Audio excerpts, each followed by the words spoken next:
It got aborted, it got desiccated, the silks got balled up, never got out under stressful conditions. The silks are the highest water content organ in the plant at silking time. When you're in dry conditions, that hydraulic pressure isn't there to push the silks. So when you're droughty and the corn leaves are rolling up, the silks aren't coming out. But the tassel does, and it'll shed pollen. So sometimes we miss the nick, and the silks come out late. So I don't think that's too much of a problem here, but there's definitely some silking and fertilization problems here. Again, a very stressful plant population, but nonetheless, I think we've got a pretty awesome field of corn here. I think it's going to yield very well, considering even some of the variability with lots of plants. So, what else did you find out there, guys? Bill, you got some leaf striping, stuff? yep. Yeah. This was on the leaf just below the cob.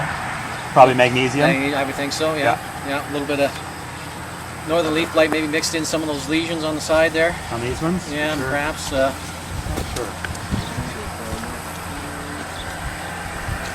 Sometimes anything else? We saw a little rust. Someone brought me a leaf with some rust on the tips.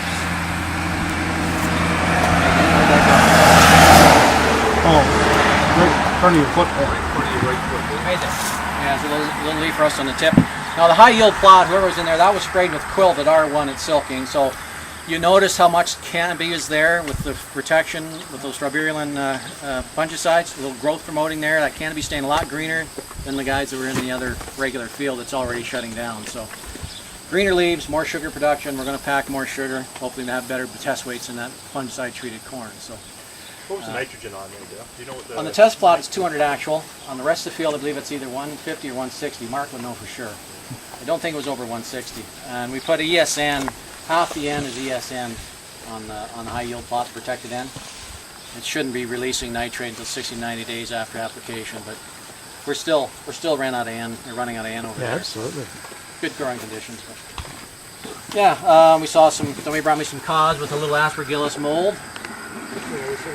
See a little bit of that, not necessarily fusarium, so that'll just turn into reduced yield and maybe a little loss of test weight. I don't think that one produces much in the way of toxin. It's not pink anyways. There was some pink we had in some. I know someone said he bought some pink, so there's some fusarium in there too. So again, depending on the weather from here on out, whether we develop toxins or not is going to depend on the weather and moisture.